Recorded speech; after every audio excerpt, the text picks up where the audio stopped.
deeply rooted in the American dream.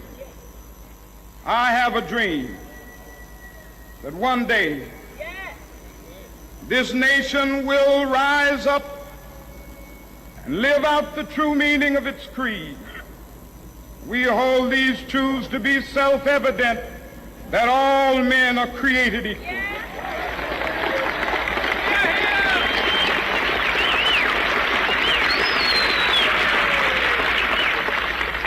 I have a dream that one day on the red hills of Georgia, the sons of former slaves and the sons of former slave owners will be able to sit down together at the table of brotherhood. I have a dream that one day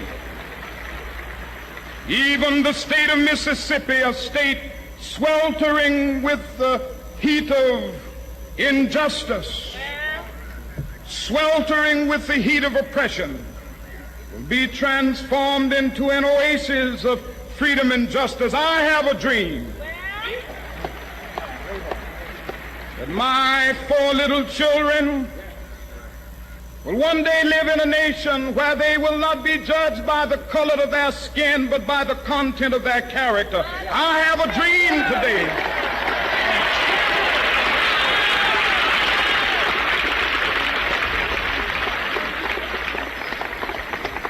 I have a dream that one day down in Alabama, with its vicious racists, with its governor having his lips dripping with the words of interposition and nullification, one day right there in Alabama, little black boys and black girls will be able to join hands with little white boys and white girls as sisters and brothers. I have a dream today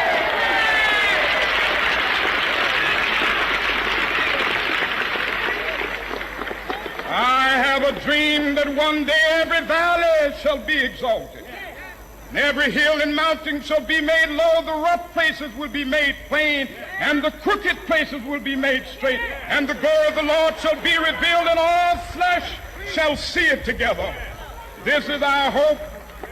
This is a faith that I go back to the South with. With this faith, we will be able to hew out of the mountain of despair a stone of hope. With this faith, we will be able to transform the jangling discords of our nation into a beautiful symphony of brotherhood. With this faith, we will be able to work together, to pray together, to struggle together, to go to jail together, to stand up for freedom together, knowing that we will be free one day. This will be the day when all of God's children will be able to sing with new meaning, my country, tears of thee. Sweet land of liberty, of thee I sing. Land where my fathers died, land of the pilgrim's pride. When the stakes are high, the debates get hotter. When the issues demand clarity, we bring the fire.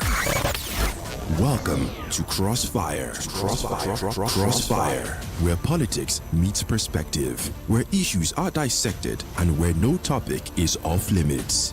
From the corridors of power to the pulse of the streets, we break down the politics, the controversies, and the decisions that shape our nation. Join Dr. Tony Olisa Mbeki as he puts guests on the hot seat, drilling them with the tough questions, demanding the hard truths, and leaving no room for half measures. Get ready for fearless conversations and uncompromising analysis. Crossfire, exclusive on Udala 104.7 FM Onitsha, every Saturday from 9 a.m.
A very beautiful morning to you and welcome to Crossfire on Udala 104.7 FM this very Saturday morning, the 13th today in the month of December in the year 2025. Wherever you are listening to us from and whatever you may be doing, it's always a pleasure to welcome you and also to have you on the show. Remember, on this very platform, we speak the truth, we uphold the truth, and we preserve the truth. We call a spade a spade. We can never call a spade by any other name. That's no reason we said not this of veritas, and not this of veritas, not this of Vivika Kabit veritas, and not this of lingolum, and not this of control lingolum. You are welcome wherever you are listening to us from. And for those of you who may be watching live, we entrust that you do the needful. And for those who also want to know how they could get us live, just go to our YouTube. If you go to YouTube, search Udala FM. You can also visit our Facebook, search Udala FM, and you can watch this program live, irrespective of where you are in the universe. It's 7 minutes than the hour of 9 a.m. here in Nigeria, and also 7 minutes than the hour of 8 a.m. in London, United Kingdom, 7 minutes than the hour of 9 a.m. in Germany, and also 7 minutes than the hour of 8 a.m. in Accra, Ghana, 7 minutes than the hour of 4 p.m. in China, 7 minutes than the hour of 2 a.m. in Chicago, Illinois, and also 37 minutes than the hour of 1 p.m. in Delhi, India, and also 7 minutes than the hour of 10 a.m. in Johannesburg, South Africa, 8 minutes than the hour of 10 a.m. in Jerusalem, and not forgetting that is also about 8 minutes than the hour of 3 a.m. in Ottawa, Canada. You are welcome wherever you are listening to us from. And today on Crossfire, we have a guest in the studio with us, and the guest will be helping us to do justice to some issues we are going to raise. We'll start with ambassadorial nominees, their screening, and the culture of take a bow and go. Of course, we saw that. And those who are on that list, the Nigerian concern, what people are saying about them, and also the trial of the former governor of Anambra State, and also former senator who represented Anambra Central Senatorial District from 2011 down to 2015, and also former or immediate past Minister of Labor and Employment, Senator Dr. Chris Ige. We're going to talk about his trial and what Nigerians are talking about. But before then, let me also let you know that we have in the studio this very morning with Honorable Shibo Enwezo, former member Anambra State House of Assembly, and also former chairman House Committee on Judiciary, and for now I'm aware he's still a member of All Progressives Congress. He is a lawyer and at the same time a public affairs analyst. It's my pleasure to welcome you, Honorable Shibo Enwezo. Thank you so much, Tony Olisa Mbeki. Good morning, our listeners. Good morning, you're welcome. Let's quickly take you to political roundup stories making rounds in some quarters. We're going to come back to our guests this very morning. Once we are done with the political roundup stories, we come back to our guests and then get the business of the day started. But we have to let you know that President Bola Ahmed Tinubu on Friday held separate closed-door consultations with the governors of Kaduna, Benue, and Cross River State at the State House Abuja amid ongoing security and governance challenges in parts of the country. The governors, Uba Sani of Kaduna, Hyacinth Alia of Benue, and Basi Otu of Cross River, arrived at the State House at different times before proceeding to meetings with the president. Dangote Petroleum Refinery has once again reduced the gantry price of petrol, lowering the ex-depot rate from 828 naira to 699 naira per liter. According to real-time market data from petroleumprice.ng on Friday, the refinery implemented a fresh downward adjustment, slicing 129 naira per liter off the premium motor spirit benchmark price, a 15.58% reduction. The Kano State government has issued an executive order proscribing a group operating under the name Independent Hizba Fisabilahi The order signed by Governor Abba Kabir Yusuf and dated December 8, 2025 said the government had uncovered ongoing recruitment, training, and mobilization of youth into the group without lawful authority, and that group is allegedly being orchestrated or masterminded by former Governor Omar Ganduje, a different Hizbah for Kano State, which the governor signed a executive order proscribing it yesterday. The Supreme Court on Friday overruled the pardon granted by President Bola Ahmed Tinubu to an Abuja-based housewife, Marian Sanda, and affirmed the death sentence handed out to her by lower courts. Justice Moore Adumain, in the lead judgment, held that the prosecution proved the case beyond reasonable doubt as required, adding that the Court of Appeal was right to have affirmed the judgment of the trial courts. Niger State Governor Muhammad Umaru Bago has reiterated his support for a single-term tenure for governors, arguing that it will promote productivity and enhance governance. Bago stated that he would have taken stricter actions against some officials if not for the upcoming election, noting that a single-term system would allow leaders to act more decisively without political pressure. An Abuja High Court on Friday remanded a former Minister of Labour and Employment, Chris Ngige, in Kuje Correctional Center pending the determination of his bail application. The Economic and Financial Crimes Commission, EFCC, on Friday arraigning Ngige over alleged 2.2 billion naira fraud. Rivers State Governor Siminalayi Fubara on Friday received the membership card of the All Progressives Congress APC, thereby making him the automatic leader of the party in his state. Fubara reiterated that his decision to formally cross over to the All Progressives Congress APC was driven by the overriding commitment of the safety, protection, progress, and sustained development of Rivers State. Troops of Operation Y Stroke OPWX covering Nasarawa, Benue, and Taraba states have killed 3 criminals in Ukom local government area of Benue State.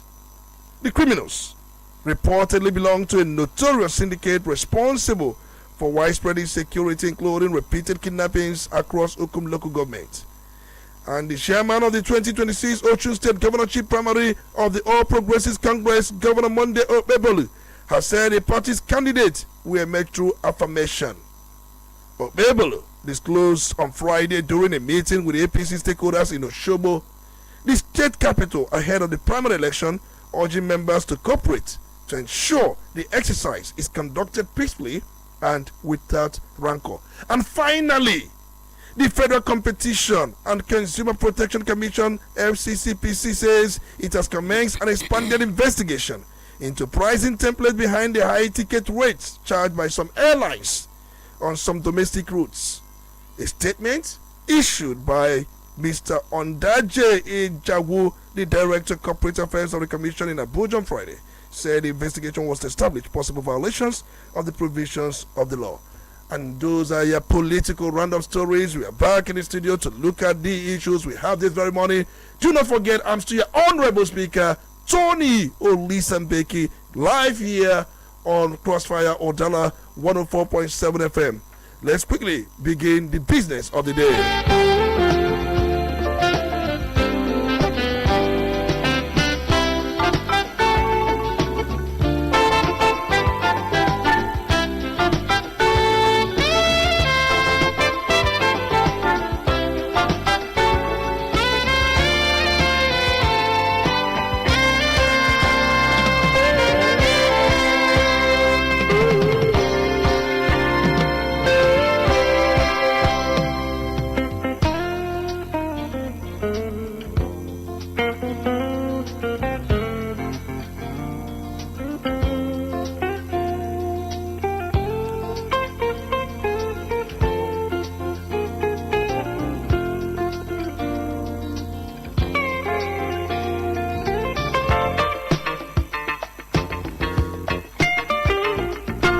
Welcome back. Let's quickly begin the conversation. It is normal news that Mr. President has forwarded the list of ambassadorial nominees to the Senate for confirmation.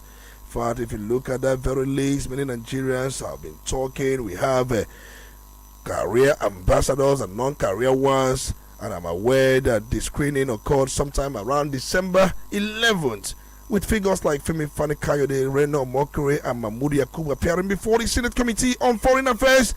And we have other personalities, Okeze Ibaze, Fanyu Gwanye, Fatima Florence, Grace Ben, Jimo Ibrahim, Abdurrahman Dambazu, former Interior Minister, Paul Ogadipu, former Ambassador, and Laulo Akande, former Lagos Commissioner, not forgetting, former NIA Director General. So many of them. Nigerians are talking, and people are talking. Based on that very list, what they perceive that some of these persons have some cases going on in the court. So what becomes of their cases as they proceed to different missions across the world? Nigeria has about 109 missions across the world. But Mr. President, it took him more like 2 years to fulfill a constitutional duty. Let's begin the talking. Honorable Chibu Enwezo, let's have your take first on the length of time it took Mr. President to do what ordinarily he would have done some 2 years back, and at the same time you have thought about the nominees as we have them on that very list. Thank you very much, Tony Olisa Mbeki. Good morning once again, our listeners. Normally, the time it took the president to forward or to nominate ambassadors over 2 years after inauguration, it shows actually our attitude to our foreign policy. I think that this would have happened much earlier than now. If we have taken, or if we take foreign relations very serious in our system. Taking about over 2 years to be able to gather the list of persons that are supposed to speak for Nigeria in other countries, that are supposed to interact foreign countries, that are supposed to launder the image or the image of Nigeria in their countries of primary assignment. They are supposed to engage the international communities on behalf of Nigeria. I think it shows that we are somehow not upbeat in our international relations. We are not upbeat in our, probably in our quest to make sure that we align with the global trend, because Nigeria should not move in isolation. The world is a global village. Each country, each nation state also has one or two things to do with other nation states. So it's important that these diplomatic postings are done, expeditiously, if we really wish to be taken seriously. So that is a clear lapse on the part of the federal government in that regard. It took us about over 2 years to be able to organize ourselves. Also, some people say, if not for Trump's proddings of belligerence against Nigeria, probably by now we will still not have been able to gather the list of our ambassador nominees. So I think that is not right enough. We should behave in such a way that we should be taken seriously by the international community, by other nations across the world. And then also we should also understand that in international politics, it is how you present your country. Otherwise, our neighbors, other countries, will only rely on the information they get from the ambassadors here in Nigeria. But if you have our own representatives from other countries, they will be able to explain things if there is need for any explanation. They should also be able to engage their host country in more ways than one, to be able to explain issues concerning their home country to their host country. So this is why, of course, Ambassador. Very important, just like you said. But let's look at some of the names we have under the release. Do you have problem with any of them, like former INEC chairman being rewarded? And Nigerians are saying, could it be that he was rewarded for a job well done in 2023 general election? Are you surprised to see the name of Mahmoud Yakubu on that release? And are you also surprised to see likes of Reno or Mokere, Femi Fani Kayode, who has a case going on? In fact, the last I looked at the case was adjourned to January 2026. January 2026, and he may be proceeding to diplomatic mission even while his case is on. What is your take about this? Thank you very much. Let us first of all concede that it is the prerogative of the president to appoint anyone, to appoint ambassadors to represent the sovereign. Yeah, okay. That you can find in section 171, subsection 1 of the Nigerian Constitution. That is his prerogative, subject to the confirmation of the Nigerian Senate, section 171, subsection 4.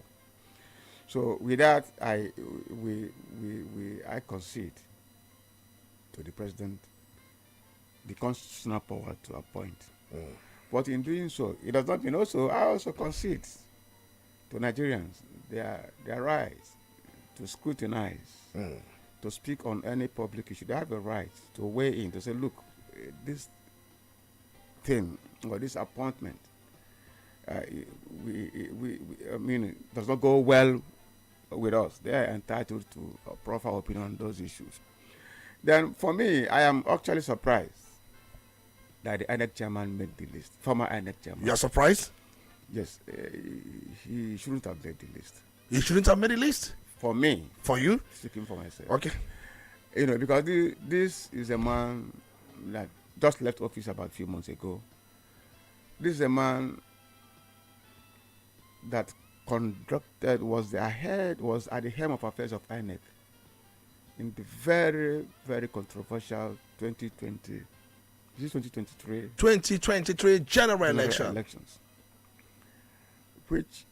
For which a lot of cases were taken to court, a lot of issues, controversial. You know, you remember the glitch, the glitch mystery. What do you call it now? You know, technical glitches. The technical glitches. You know. So I don't think that Professor Mahmoud Yakubu should be rewarded with an ambassador. But it shows, it creates a link between what Nigerians are saying, that the man compromised that electoral process, you know, in favor of a certain, you know, now he's now being rewarded, you know, in quote, for that compromise. I do not think that man, what is the criteria for appointment? He just left INEC, a lot of controversies. He's been viewed as Nigerian as somebody who has compromised the electoral system for the past, whether rightly or wrongly. You understand what I mean? So I do not think it is right at this time, without him, you know, demonstrating or showing thereafter that those elections that were so controversial were properly conducted. I don't think it is right for him to be nominated to represent. Of course, most of these countries in the world believe Nigerian elections, most of that election was compromised. So it tends to impact on the integrity of not only the man but the Nigerian state. You know,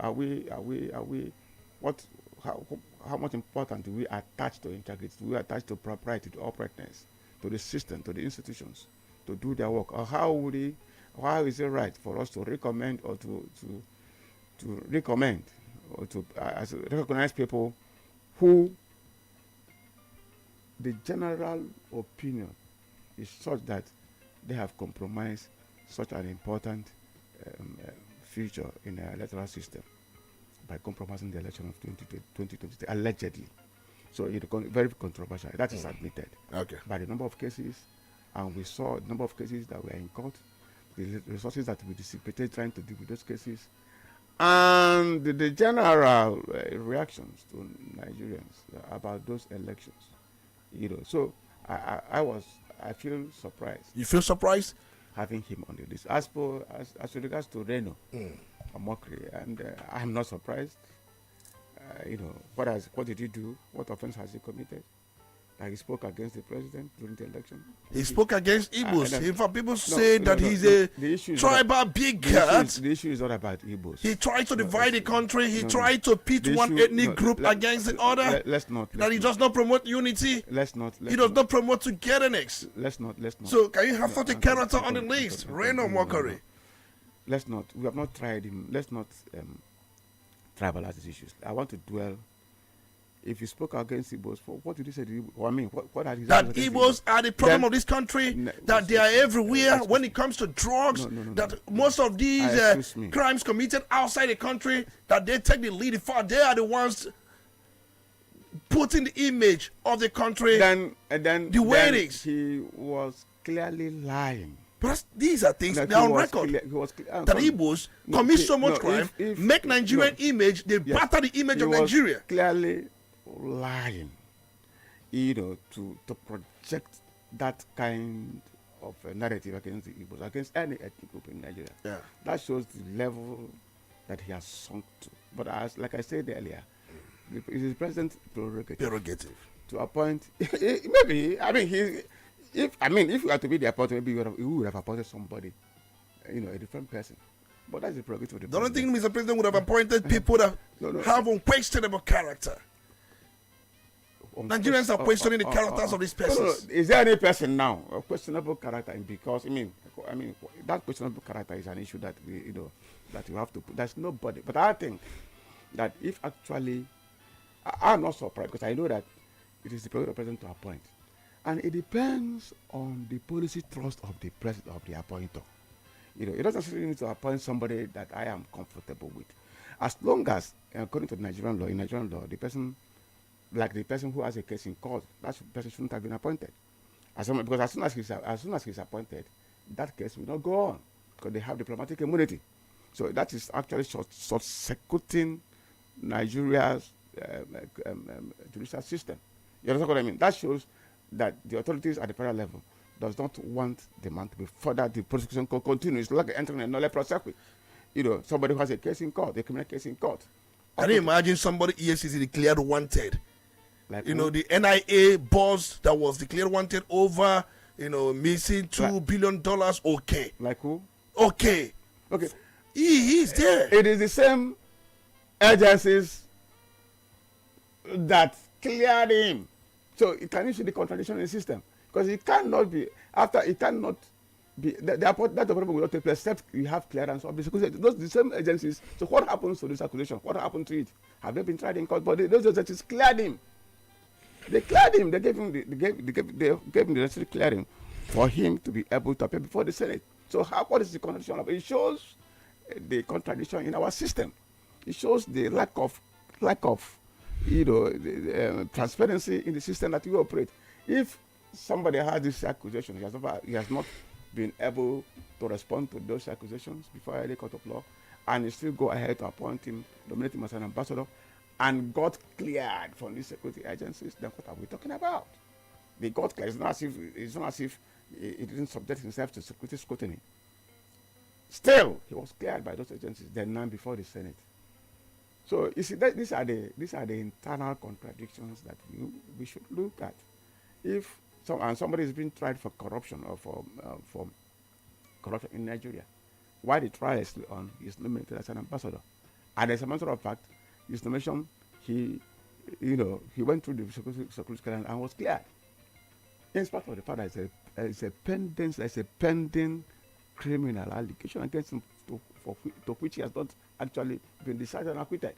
So these are anomalies. But people were saying that Nigerians did not write petitions against these nominees according to the Senate, because when they were screening some of these nominees, they said that there's no petition before them. So as long as there's no petition, they don't have anything that they can also look at, and they say they will not confirm these people. We are dealing, let us be able to separate Senate confirmation from normal security clearance. There are two different things. Senate confirmation it's a much. That security clearance, where is it embedded in our law? Which law says that they must be clear? Is it a tradition? Is it just a custom? That is the normal. That is the law. That is normal. That's the standard. That is the standard all over the world. Before you are appointed to any office, to hold a political office, there must be one. You shouldn't be somebody who is working for foreign interest. You should be somebody who has some issues like all those issues that impinges on your capacity to do, to represent your country or to work for the country. This security is very important, and this is a precondition to even your name being forwarded to the Senate for clearance. So when that hurdle has been crossed, it becomes easier for the Senate. Okay, we must dwell on the confirmation by the Senate. What is the confirmation by the Senate? It's not the work of the Senate to once the person has been projected as qualified for that appointment, except there is a serious allegation, then the Senate, of course, will not have problem in confirming that person. But where we should attach much importance is the clearance by security forces.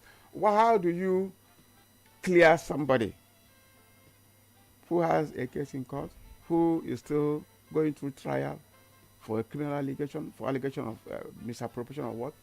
So by the time you clear the person becomes an ambassador, then diplomatic immunity begin to function in his life, because diplomatic immunity he cannot try an ambassador. He cannot try him either in his own country or in a foreign country. So he has diplomatic immunity. Of course, as soon as he's begins to function. So in that case, you have cut short the judicial system, or you have in fact actually, as a matter of fact, entered the nulla prosequi by another means, stopping his trial in court. So that shouldn't be in a nation where we have about how many millions Nigerians, there are other persons that could have been appointed. But then the president has the prerogative, subject to the confirmation of the Senate, and that he has done. Why are Nigerians talking? No, you can. I mean, why shouldn't they talk? At the end of the day, haven't they been confirmed?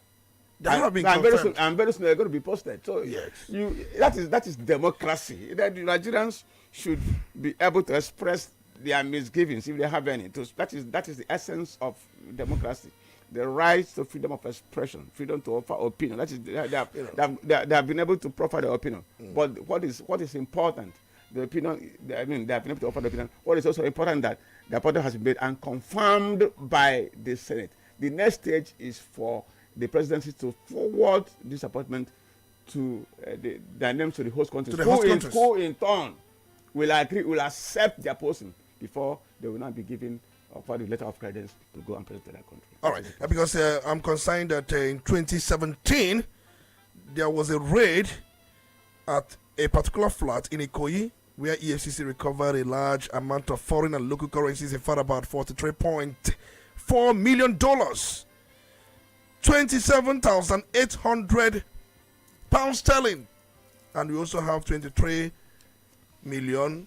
218,000. These were amounts recovered in that Ikoyi flood, and it was linked to Ayo Oke, the former NIA boss, the National Intelligence Agency Director General, and Mr. President then, President Buhari then suspended him, and then also set up an investigative panel to investigate everything about the money. And nobody heard anything about the case. EFCC declaring wanted. In fact, we are told he fled. He left the country. And since then, nobody knew anything about that very case until his name made the list. Even why that public declaration of Ayo Oke as a fugitive hasn't been recorded or withdrawn by EFCC as we speak now. They have not even withdrawn that declaration. But a fugitive has become an ambassador in Nigeria. Honorable Chiwenwozo, are you not baffled? No, he's not a fugitive. If he is, he ran away. No, but he's not. He didn't attend Senate screening. But he attended the Senate screening because he was asked to come. Then he was. He ran away from the country in 2017. You are saying he's a fugitive. If somebody is a fugitive from the law, and that same person has made himself available and he was not arrested. No, he's not a fugitive. You see, that's the way we should. That's what I mean. Somebody, he said he was alleged certain items were recovered from his home, and the federal government set up a panel to investigate. Isn't it? And there was instruction to arrest him. He himself made himself. And the man, he couldn't be arrested. The man, at least we are sure. I didn't know when the man entered Nigeria. I didn't know whether he left, but the man has entered Nigeria. He has come back and has been confirmed. But the question is, could it be because of two different regimes? During Buhari, he was a fugitive. But then during Tinubu, okay, even during Buhari, he was a fugitive. He said if somebody is a fugitive from the law, it's not a fugitive from the actions of the president. It's a fugitive from the law. From the law, because it's avoiding arrest and prosecution. The law has not been changed. The law still remains extant. It's not a fugitive of Buhari regime. It's a fugitive from the law. Because our laws are still working. They are still roaring. Said to say. So if it's a fugitive from the law, then it doesn't matter. He enters Nigeria subsequently. It doesn't matter that the regime has changed. The long hands of the law should be able to catch him and subject him to the normal trial. So that is the point that we need to understand. And let me also say that, quoting you, that a panel was set up to probe the alleged discovery. Have they been able to turn out the community? Nothing came out of it by that regime. So, but that same regime that set up the panel, there's no report. Because you see, why it is clear for us to weigh in dispassionately is that tomorrow we might be involved. I've never met. Okay, but if those items were recovered from his home, which of course is an infraction of the Nigerian laws, a panel was set up. A panel was set up to also, what is the report? Has that report been made available? No, we don't have any reports till date. It means if a panel was set up and that report was not turned in, it was one time declared wanted by the EFCC, but the man has made himself available. EFCC remains EFCC. The EFCC have not changed. It has not been abrogated. It has not been abrogated the laws. So, and he was not even arrested or questioned on those issues. Rather, he was given security clearance to attend Senate screening. In that case, I mean, what are we talking about? It shows either that two things, these two deductions. First, either the allegation against him in the first place was false, was not made in good faith, or there's a compromise subsequently somewhere. These are the two scenarios. Either the allegation in the first place was just a kind of, probably he was not in the good terms of the, something was false, was ill-conceived, or that subsequently there has been some sort of compromise to downplay his alleged involvement in that money laundering issue. So many people, if you go on Twitter, if the man is a fugitive, somebody, like for example, the man was declared wanted by the FCC. The man ran away, probably traveled abroad. The man did not, and it's about 2 or 3 years, the man came back. After like 4 or 5 years. 4 years, it doesn't matter. And the man came, Nigeria still exists. The laws are still existing. And the man was not apprehended. And rather, the man was, as a matter of fact, cleared to attend Senate school. It means that the man is not a fugitive of the law. So what it means that because of the fact that he's now a friend to the president, because people are alleging on X that could it be that Ikoyi discovery, could it be that discovery was linked to Mr. President when he was not the president? Many people are trying to rationalize the incident. As a lawyer, I deal with evidence. Facts and evidence. So I'm not allowed to draw those inferences. Because anybody who comes to bring evidence that action was linked to, then we can deal with it. So do you deal with logic too? No, I don't. Logic. Of course, when you have evidence, then we now deal with the issue of logic. Because there's no, when you are dealing with when you don't have evidence, can you make use of logic to rationalize? You must have quality premises for you to arrive at the conclusion. That is the logic part of it.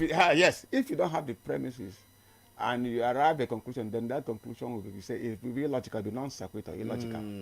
That was what I was taught. So you see, if you don't have sound premises, then you cannot arrive at a conclusion. So if you are saying, people are not saying, because no, they're entitled to, but the fact is that we are dealing with the issue of facts. If everybody is in possession of certain facts that links the presidency or the president now with, then we can't deal with that issue. But there is no such evidence. Nobody has suggested that and been able to supply facts.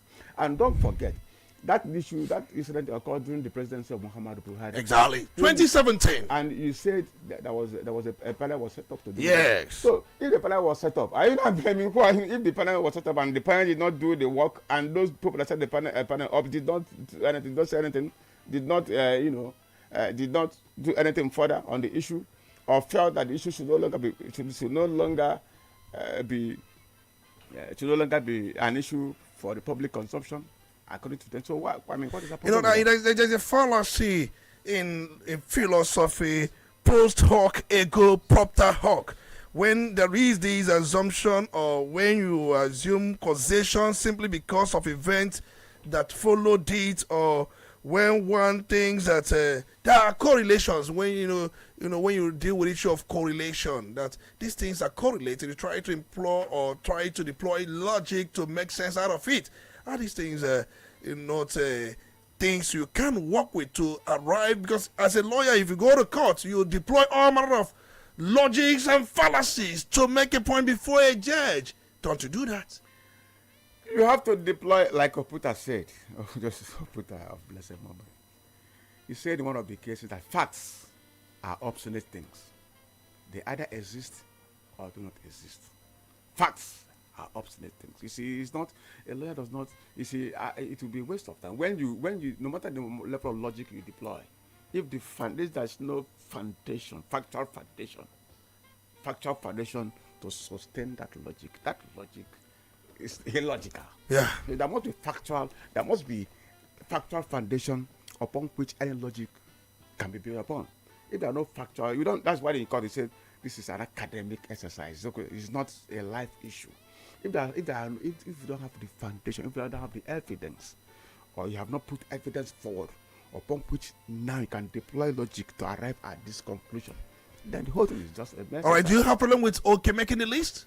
I don't have a problem with that. You don't have a problem with that? I don't. Despite the fact that discoveries were made at a home linked to him, and then he ran away, he came back into the country, you said you have no problem with that, but you have a problem with Mahmoud Yakubu making the list?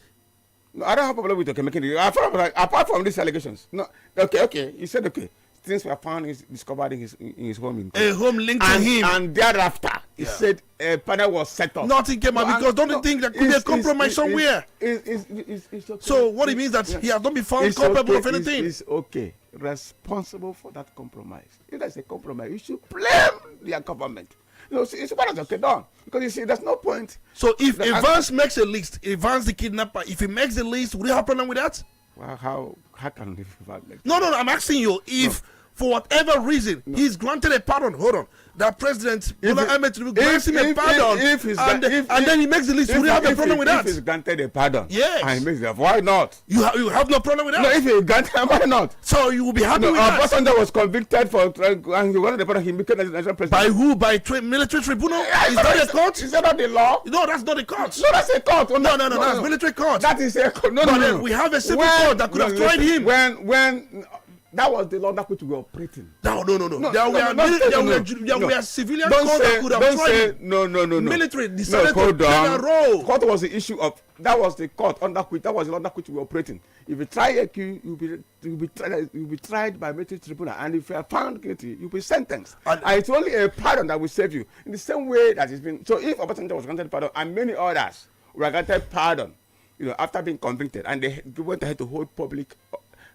offices. What is wrong with that? No, you should understand the premises very well. I said lawyer because you understand that Obasanjo case was a case where the then head of state, Abacha, deploy smear campaign that he was aware of, not that he was No, involved. But that's by the way. You are not allowed to draw those. I'm just trying to. Obasanjo, when I was tried by a military tribunal and found guilty. By the tribunal had been given a script. No. They have been given a script by the head of the state. Let us not. I remember even Malo. If the who was headed the one that tried Oladipo Dia was given a script or not. Whether it was given a script, you don't have evidence that the tribunal was given a script.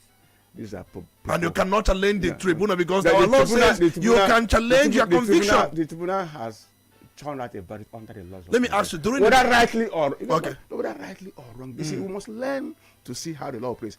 And he was convicted. Whether the politics of his conviction is a thing, is another thing. And then he made, but he was convicted and sent to prison because he has been convicted. He was released, and he was not allowed to appeal. He was released. He was not allowed to appeal the conviction. Under military regime, when you are convicted, you appeal to the Supreme Military Council. I've said that appeal. That is how he was. Not. No. He was under military. Let's hold on. You are missing these things up. The fact that under democracy, you go to High Court, you try the appeal to Court of Appeal. So it's a different thing altogether. Remember in Nigeria, we had a law when you decree 2 something when under which Tunde Thompson and Dukun Rabba went to jail. Yeah. When you say something that's against the interests of the federal government, whether it is true or not, once they feel embarrassed, they will try before the military. They will try before the court. There was special military tribunal, special court set up for that purpose. It was the reason why, and they will try you. And if you find guilty, will send to jail. People have gone to jail these are the laws under military regime. That's why democracy is different. Now the law is that in Nigeria, the law is that because of the issue of Evans, if Evans is tried and sent to jail and is pardoned by the government of Nigeria, and for you don't have problem with that. What should I have problem? You have problem with Obasanjo? You have problem with I think why you should have problem with that? Why you should have problem with that? No. Why you should have problem with that is that look at the whole thing, because it was not a case of justice. Justice was not served. You should be an advocate of justice. That's what I mean. You should be an advocate of justice, and you are not advocating for justice. You are interested in political pardon, and then the person making the list. You should have problem with that. You see, the problem that you have, justice, I'm an advocate of justice. Justice for everybody. The system. So how is the justice being meted? And the law says if somebody has been sent to jail and is given a pardon, and he's pardoned by the state, it's as clean as good as. So is that justice? No, I know he has clean, but is that justice? Why not? That is the justice system for you. Which kind of justice are you talking about? Is it your own justice? Oh, is the justice system of the state? Is it your own justice or the justice system for the victim? No, justice for the victims. That is why the state, the victim as a victim says we can pardon. Prerogative of mercy. After all, in this prerogative of mercy by the state, and if that is done, it resists any blemish to attach to the person. Remember, prerogative of mercy is not tantamount to justice. That's one thing you should also understand. No, just hold on. That is your own postulation. No. He's everywhere. I am saying no. It's everywhere, all over the world. It's not once the state pardon. Of course, during the military regime of Buhari, people like Jim Gobro, they were all sent to 200 years imprisonment. They were eventually pardoned and became minister of sports in Nigeria. People like many of them. People like I'll give you instance of Obasanjo. So if Obasanjo could be sent to jail and pardoned, and why wouldn't that sentiment apply to? No, but I understand. I'm just trying to let you know that. So that's see how I think. Why would it not? Because it's advanced. See, my own is this: if we are advocating for real justice. Real justice. Justice is where both the victim and the state, everybody. Everybody. But the point I'm trying to make here is this: prerogative of mercy is not part of our justice system. It's not. It is. What is it? It is not. No, it is. Prerogative of mercy. The state makes the system is that someone is accused of an offense. He is tried before a court of law and is sentenced. Probably he served a sentence for about 2 or 3 or 5 or 10 years, the case may be. And the state, we have given the power, the authority on our sovereign to please exercise the prerogative of mercy. And the state feels that the person should be pardoned. And the person is pardoned. It's as if that person never committed the offense in the first place. And it turns a new leaf, and it can also occupy or vie for any office in Nigeria. Just like so if it applied to that, let me give you the sense of justice. I understand that what you're saying. If that applied to certain persons that were sent to jail before, why wouldn't it apply to somebody else? Is it because Evans is a small? No, see, you remember Mary Sander, who the president granted a prerogative of mercy. You know, yesterday the Supreme Court said that you could not have granted that woman who stabbed her husband prerogative of mercy, owing to the fact that it is an appeal pending before the Supreme Court. Because that's an appeal. They said that the president made a mistake. Let me just tell you. The Supreme Court has no power to nullify the prerogative of mercy by the president. That is now. But the president doesn't have the power. If somebody's trial is still on, that is my fear. Yeah. Then the time is not ripe for the exercise of the right of prerogative of mercy. Prerogative of mercy means that the person has been convicted, the law has taken his course, the judicial system has taken its course, there is no other appeal, the matter is not in court, and the person is serving his sentence. Then the presidency, or the governor, as the case may be, if it's a state offense, can now, based on the recommendation of the appropriate, based on the recommendation of the committee of prerogative of mercy, either for the federal, then he can now. But if the president, why the case is pending, he doesn't have So if he did that was a wrong. But now the case has been concluded because the Supreme Court yesterday upheld the death sentence. The president can now come up with his prerogative of mercy. So the Supreme Court is not questioning the right of the president to decide prerogative, but it's questioning the appropriateness of it. That why the timing has not been exhausted. Exactly. So now let's quickly move on because we are looking at some of the issues. But you say the only problem you have with the nominees is just one person, Mahmoud Yakubu. That's you said on your personal note. Yes, I have problem with Mahmoud Yakubu. I also have problem on ethical reasons with Reno Omok. Not on the reason. No, we are not talking about law here. We are talking about your thoughts. I'm not talking about law. I say I also have. I didn't say the law has problem. I say I also have problem with Reno Omok. Why? Why? Because if it's a mockery on his own, from his mouth, I've watched him say that he will never work with under President Tinubu's government. That if he's appointed, he's going to, they will not, that he had been approached and he had resisted all those. He said it. And he said it himself. He said it. And on that basis, if it's a question where people are not playing elementary politics, if it's a place where people honor matters, because you have spoken, so what has changed? You have to explain to us what has He said he has seen the light. No, which light? He was in darkness before, now he has seen the light. Tell us the light. No, but that's not what he said. He said he was in the dark. If you have seen the light, yes. The light, tell us who brought the light. Which light? Is it not EEDC this time around? Moonlight, sunlight, what kind of light? Who brought the light? So you are waiting for that? He said that he made a lot of things in error. In a place that Mr. President has forgiven him. It's not I'm not talking about whether that's a personal issue. Okay. Mr. President can forgive anybody. And remember at that time, all those his attacks were personal. Yeah. Tinubu was not present at that time. Yeah. It was just it was a personal attack. So it wasn't as if Tinubu had become president of Nigeria. So he's entitled to forgive him. But all I'm saying, by looking at the morality, the ethics, propriety, of people, decency, having said with their mouth, having spoken all those things against the Tinubu at that time, having said with your mouth that on your own that you will never be associated with the Tinubu presidency, you owe. For you to rightly, morally assume any appointment, you stay in distant places. You still have the honor to explain, like to you said, like those things. Not security things. These are not security things. Okay, I'm talking about because you said the people we are weighing in. Are we not okay? For me and you. For me, first, how do I view Reno Mokri. Are you viewing him based on his attacks on P2B? Don't you think that you are just trying to, use that one, for this one? Because he attacked P2B. He said that P2B is yes daddy.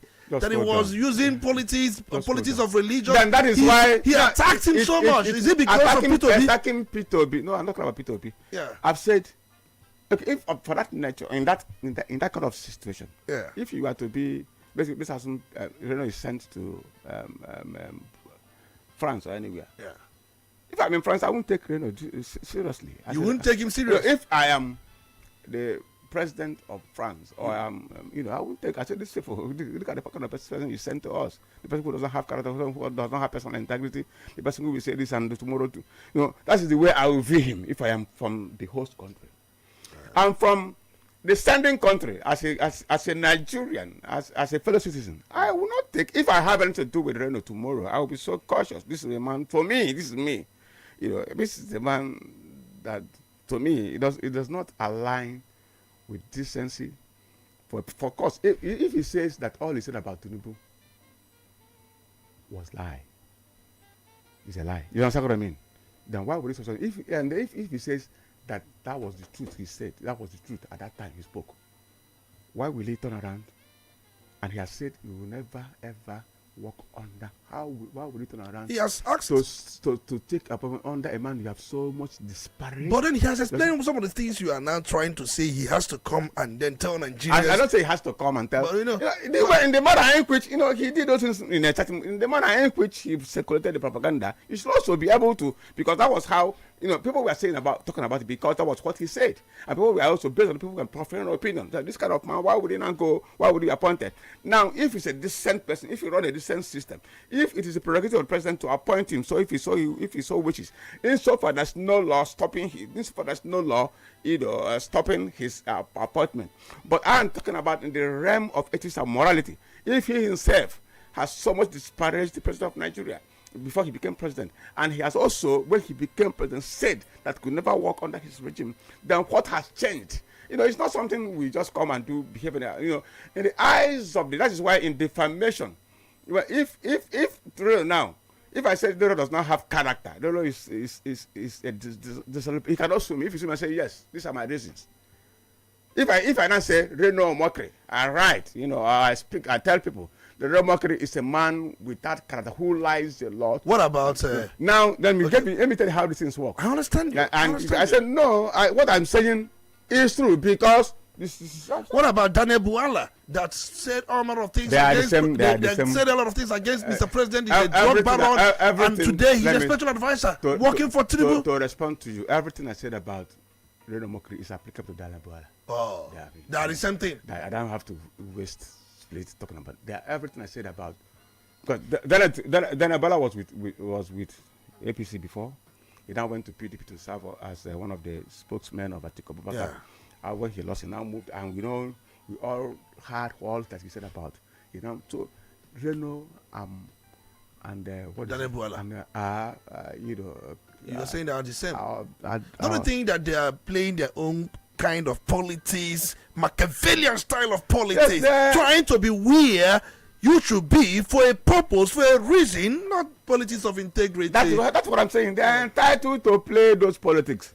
But for decent people, decent society, we have a decent society? No, I'm entitled based on my values to be outraged by their actions. Personally, I am outraged. I will not speak from both with that. I will not speak in that manner and also act contrary to what I have earlier. I will not do that. I know some other people, many other people, but the system is changing in Nigeria. People are adjusting their style values to now take the values of any. So Machiavellian, if that is what works for them, good for them. All right. I am not going to sit here and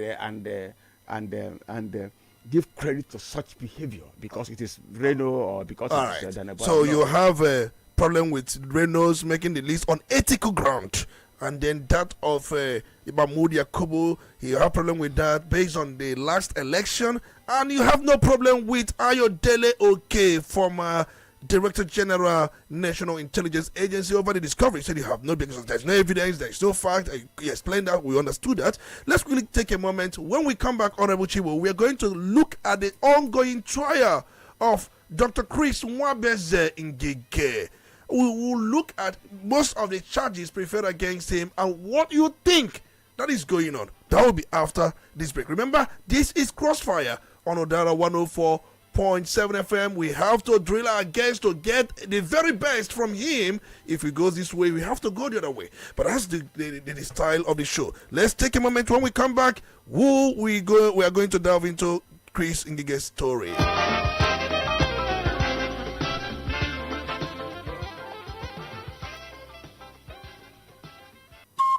Udala Radio 104.7 FM.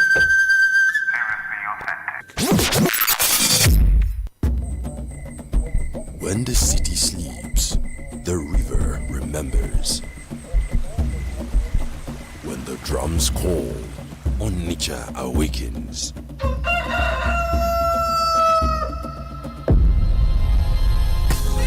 This December, the call grows louder as Udala Radio joins forces with the Golibe Festival 2025. From December 2016, New Year's Day, the heartbeat of the East comes alive. Music, laughter, art, culture, and the unstoppable joy of homecoming.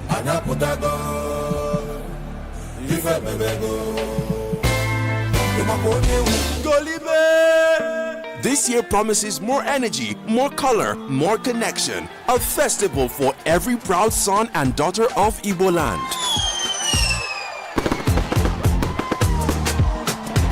Stay tuned to Udala Radio, your front row seat to the celebration that never fades. Golibe Festival 2025. Exclusive media support by Udala Radio. It's not just a festival, it's who we are. Your investment is just one drop. On its own, it can only do so much. Now, imagine 1,000,000 more drops.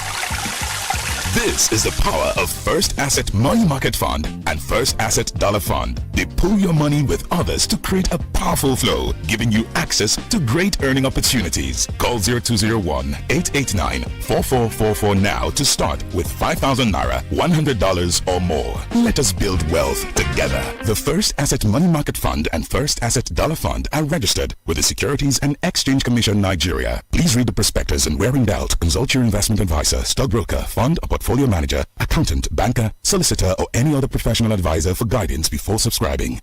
Golden Promise Fiesta 1.0 2025. Be there at the biggest fiesta of the year. Join us live at Sonia Hotel, Sawite, 153B Eziweka Road, Awadobusi, Onitsha, on the 20th of December 2025 by 5 p.m. till dawn. It'll be a night of unforgettable entertainment, comedy, dance, and thrilling musical performances from Annie Dons, Professor Chikobi, Sawan-on-One Women Leader, Twin Parrots, Abuchi Obosi, and many more. Tickets are available now. Regular 2,000 Naira, VIP 10,000 Naira, VVIP table of 5 persons 500,000 Naira. Get yours at number 1 Ngozi Obago Plaza, 20 Enugu Road, Onitsha, or number 1 Pampan Lane Suite, P25, second floor, Meritro Plaza, Main Market, Onitsha. Before the tickets sell out, contact us on the following numbers: 0814-394-2802 or 0808-441-5156. Golden Promise Fiesta 2025, proudly powered by Golden Promise Entertainment, sponsored by Melvin Table Water and Kalish Juice International Limited. Don't just hear about it, be there.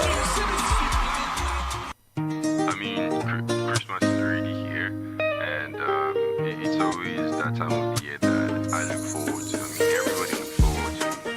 You get to see your family and friends that you haven't seen in a while, and you also get to eat good food. Christmas don't come, see the joy where they rise. Children they laugh, sparkle full their eyes. Market they shine, every street they glow. Now that our radio, they spread the love we know. Families gather, sharing light and cheer. December spirit don't finally appear.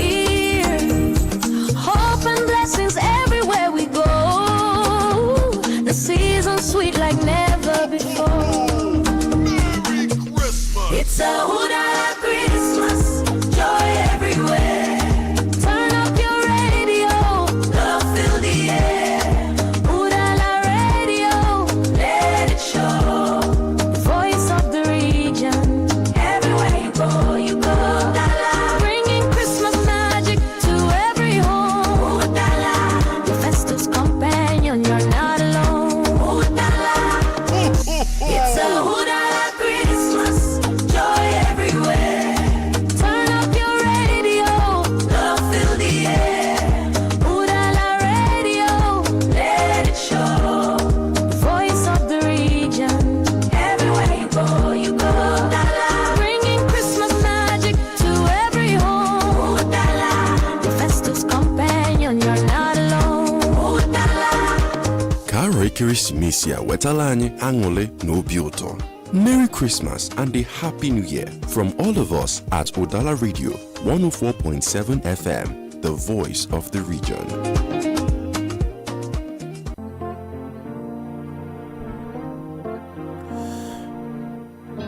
You're welcome back. It's still Crossfire on Udala 104.7 FM on Onitsha this very beautiful Saturday morning, the 13th day in the month of December in the year 2025. Please, we encourage you to visit our Facebook and our YouTube. Please, if you go to Facebook, just do one thing for us: share the program. The program is live on Facebook. Just share it, and then we're gonna also take comments from those of you who also want to just contribute to the show. Just go there and put down your comments. We're gonna just take your comments. Remember, I'm still your honorable speaker, Tony Olisa Mbeki, live here in the studio with Honorable Chibo Enwezo Odezilibo. Of course, many of you don't even know that he has a title here in Onitsha. He is a titled man as far as Onitsha, traditional and political kingdom is concerned. Let's leave that anyway. But let's quickly move over to what is going on. We saw Dr. Chris Mwabezengige, our own former governor, the way and manner he was put in that very vehicle, that very white vehicle, brought before MCT High Court on charges bordering on fraud relating to some contracts. But in all of that, I listened to his lawyer, Patrick Ikweto, where Patrick Ikweto was saying, how could you have accused somebody of influencing or committing resources to his associate when he is not the tender board of his ministry? That some of these things were bidded and the tender board makes their own recommendation and even approval. How did he get into that? But yes, he's saying he conferred undue advantage to his political associate. No, they did not call the kind of associate. Sorry, they called it associate. That they call the names of the companies and the names of those involved in the company, saying that you confer undue advantage in an award of this contract, about 7 of them, 300 something million, the other one, 300 something million, 200, but put them together, about 2.2 billion. Let's get a thought. He has been remanded in Kuje prison as we speak now. Ngige is cooling off at Kuje prison. That's where he is. And he will be there till Monday or Tuesday when his bail application will be listened to. Let's get a thought on the Chibuenwezo. Thank you. Thank you, Tony Olisa Mbeki. You see, it's only in Nigeria. You see, that is why we must really be careful what you do. Ngige was arrested and arraigned before a court. That's not what is the big deal about that? Why should we bother about that? For allegedly misappropriating 2.something billion of the Commonwealth of Nigeria, and it has become a topic for us to deal with. Is it political? That's the question. No, just hold on. Is it a political thing? Am I in a position to know as we speak now until the evidence? No, forget evidence. You're a politician. No. You are talking about evidence. You're not a court judge. You're not a judge that so much believe in evidence. When you're a politician. When I'm a politician, I'm a statesman, I'm a lawyer, I am an advocate of that Nigeria should move forward. Okay. Good governance. I'm a serious advocate of good governance. We haven't seen what happens in other parts of the world. So do you believe in selective, justice? Selective? If I said I'm an advocate of good governance, it presupposes that I do not believe in selective justice. Okay. Good governance means doing things rightly. doing things, having equality before the law, having a system that treats everybody alike, having a system that subjects everybody to the same similar gain and the same similar disability. You know, that's what being a good governance advocate is all about. So I wouldn't. It will not. I will not feel comfortable in my skin. Yeah. As a Nigerian, as a human being who has seen things, who believe that things will work better in this country, that I will come here and I will be lured into a conclave, ethnic conclave, because it's one of your own. Yes, it's a brother. I respect him, and we are good friends. But if you read them. It is turn by turn. That's what many people are saying on Facebook. It's turn by turn. Plato that said, Aristotle, Plato is dear to me, but truth is dearer still. Yeah. Let us look at our system. Let us purge the system. So we are going to start with Ngige now to purge the system. It doesn't. No. It doesn't matter who we start with anyway. It is not Ngige. It's not the first person that has been hauled before the court by the EFCC. Yeah. All I am saying, all we should concern ourselves with, is that the system should hold everyone accountable. When he holds some people and then leave other people, what was the problem? Look, no, let's be real. Forget this. What do you think the system should do? Why am I not real? I'm telling you what should happen in the system. But it's not happening. That is what is happening in other places that are making progress. But it's not happening here. That is why, if it's not happening, we must take certain steps to make it to happen. Okay. What I'm saying, so I will not, as a matter of fact, because he said, because I remember you were into it, said that his lawyer, PIN equal to SL, was saying, well, that is not, you haven't gotten to that stage. Okay. You haven't, of course, when you invite me again, when the issue has been properly, he hasn't gotten, at this stage that we are here, I know as a fact that he's been arraigned, he was first of all arrested, and arraigned before a court within 24 hours of his arrest, according to law. Yeah. And now the next stage, and he remanded in prison for him to bring proper application for bail. Yeah. You know, for bail to now, when he's granted bail, then he will not attend his trial. It's at his trial that all those issues. So because people are now, okay, go the on. argument you allege that Equator made was premature. That is not the stage to. Assuming he made. No, he was speaking to the press anyway. Okay, so he was speaking to the press. Of course, he can't. And now he was speaking to the press. Now, of course, he can't make that argument. No. He was speaking to the press. That's what I'm saying. That argument is not for the court at that stage. Yeah, no, he was speaking to the press. press. Thank God now you've modified the things. He was speaking to the press. So let me leave that issue. Now, you see, for goodness sake, see, what we should bother about. Let it not be. I wouldn't mind, even I myself. Nigeria needs to move forward. Our youth needs to have a future. But it will not happen if we continue to go the way we are going. People see public office.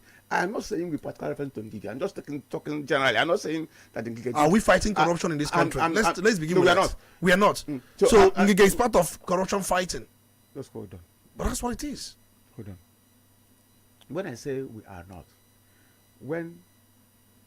because if there is a system that holds everyone accountable, there are so many people that holds everyone. Let it not be seen that people, because as a matter of fact, it has become an instrument of compromise. In a lot of things, people assume public office, they do all sorts of things against Nigerians. But once they align themselves with ruling government, their sins are forgiven. Then what? But APC says so. Under Oshomole. It's not an issue. Oshomole said if you join APC, your sins are forgiven. But Ngige is in APC, having problem with Bola Tinubu, and his sins are not forgiven. That is the problem. Don't you want this country to make progress? Are you comfortable the way you are? Am I comfortable? Are your children comfortable? No, I think why are we doing? So this? what do we do? Why are we doing this to ourselves? What do we do? Are you as I am at my level? Yes. I'm not comfortable with Nigeria, where Nigeria is. And do you see any sign of anything changing? Just imagine what many other millions of Nigerians who are far lesser than myself, what the situation is, the kind of pain, the kind of frustration they are feeling. Okay. If some of us at our level will still meet frustration at our level. You go to travel abroad, you see all Nigerian children are all over the world. But the politicians like you are the one making Nigeria what it is. No, you are the politician. You are the politician. No. You have been there. You have served the public. Is during your time and your colleagues. How did they serve the public? Question my service. Many of you, we are traveling abroad. I saw you in US the other day. I can't travel abroad. You traveled to United States of America. You enjoy yourself. I did. That is why I did. You enjoy yourself, and Nigerians are suffering. I'm enjoying the fruit of my labor. Oh, the fruit of your labor. I work for it. Oh, you work for it. Hold on. That is why I am concerned about what is. I've seen what happens all over the world. That's why where they have standard. Okay. You should hold everybody to the same standard in Nigeria. So that is why, and I feel some concern pain inside me when I traveled as a politician, as a human being. As a human being. Just hold on. So you are that's why I say passionate about your people. I'm a good government advocate. Okay. You wouldn't know when I was in university. So if you had been in the House of Rep, wouldn't you be singing on your mandate will stand? Just hold on. Allow me to. Okay, please go on. Allow me to. I'll allow you, please. Oh, no, don't mind the way I'm. I'm okay. I'm okay with that. Allow me to express. Please go. I will respect. I will talk. We don't have time because you have to bring in callers. All right, thank you. When I was in university of Ife. Okay.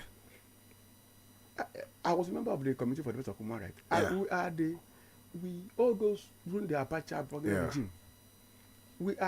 I was one of those people that were involved in the protest against political government. Yeah. Even in Yaba, I was part of it because I hate bad governance.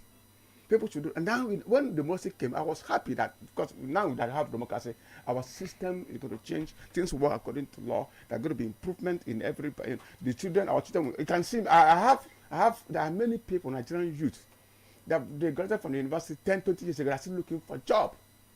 That's asking for, they don't know what to do. Even those people who are able or who can also engage in private enterprise, where are the infrastructure? Where is to be able to enable them to be able to engage meaningfully in those enterprise? The system is we are in a labyrinth. I know. So for a matter of fact, all our children, in the next 10, 15, 20, 30, 50 years, most of our children, all of them will not be part of Nigeria anymore. They are overseas. We are losing our heritage to overseas. People are going overseas. Our children. I know. I can tell you many families in Onitsha who will not go who will never come back again into this country. What drives them away is the level of frustration and bad governance, and that should change. So let us not personalize this. My only problem, I'm asking, let the person who has been arrested and charged be afforded fair hearing and fair trial. And let the law apply across the board to everybody, including Mr. President when he leaves office. In that manner, look at what is happening in China and other places. They hold their leaders accountable. They don't say because this leader is from my village, therefore he shouldn't be. Of course, if he has done wrong, I mean, why should I? It becomes an issue because he's from my tribe. What kind of, when many of our tribesmen are dying daily because of misgovernance of our leaders. Are you comfortable that likes of Okezi, Basil, Ugwanye, who should be answering questions based on misappropriation of funds under the terms, have been rewarded with ambassadorial nomination? Even Ayodele Oke, who should be answering questions about the missing fund at Ikoyi Flat, they have all been rewarded with ambassadorial, nominations. But here you have Ngige, who has not sung on your mandate, which shall stand, because these people have all sung on your mandate, which shall stand, and they have their own nominations. But Ngige decided not to sing on your mandate, and he is having his own way. That is the justice system that we pray for. This question is very, very opposite. I will respond to it. Whether Ngige sings on your mandate or not is not my concern. When Ngige was singing Buhari's mantra?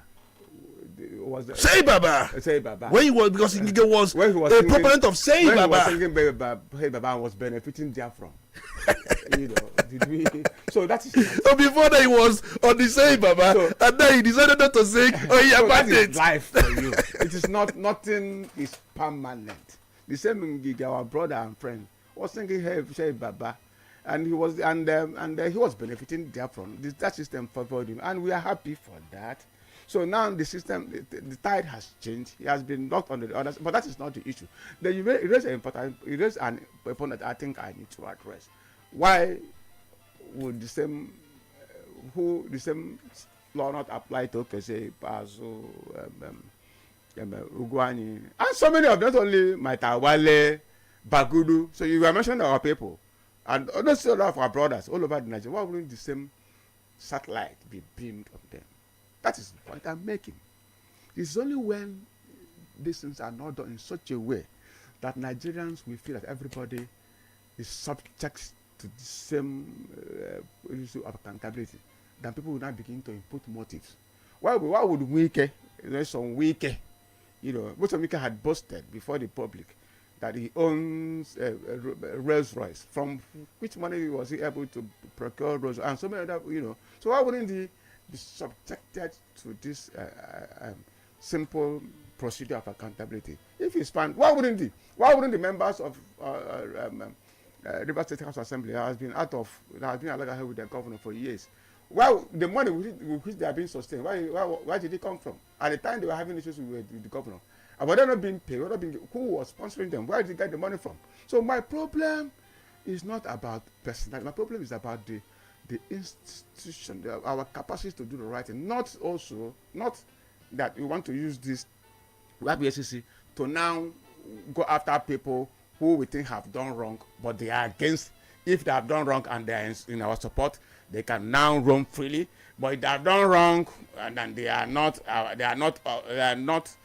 susceptible, or they are not agreeing, or they are decided, then we can now go after them. That is the kind of sin that I wouldn't want to see.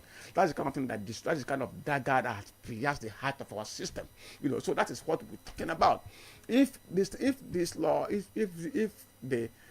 law is applied evenly, Nigeria will be better. We don't know the sort of damage Nigeria, the sort of bleeding. Nigeria is bleeding.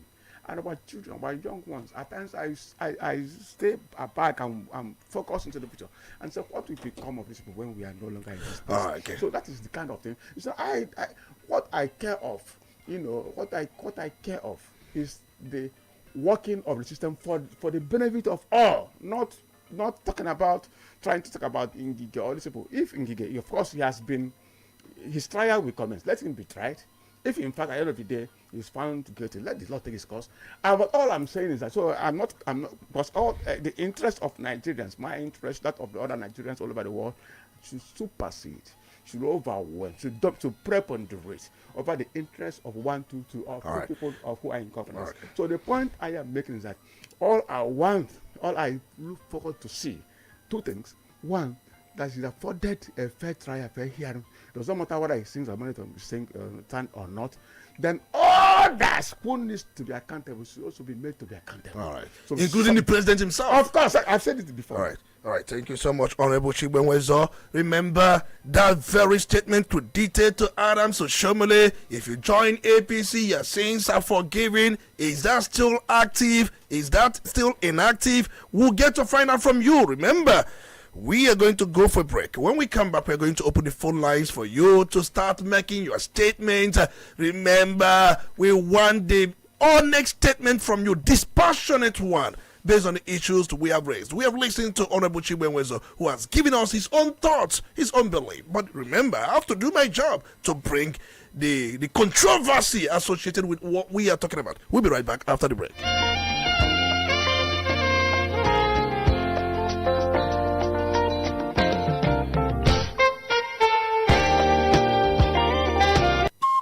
Udala Radio, 104.7 FM.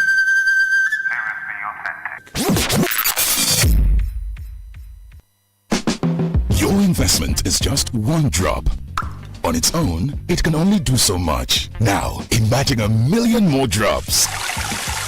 This is the power of First Asset Money Market Fund and First Asset Dollar Fund. They pool your money with others to create a powerful flow, giving you access to great earning opportunities. Call 0201-889-4444 now to start with 5,000 Naira, $100 or more. Let us build wealth together. The First Asset Money Market Fund and First Asset Dollar Fund are registered with the Securities and Exchange Commission Nigeria. Please read the prospectus and where in doubt, consult your investment advisor, stockbroker, fund or portfolio manager, accountant, banker, solicitor, or any other professional advisor for guidance before subscribing. From the streets of Lagos to the heart of Anambra, The rhythm returns home this December 28th.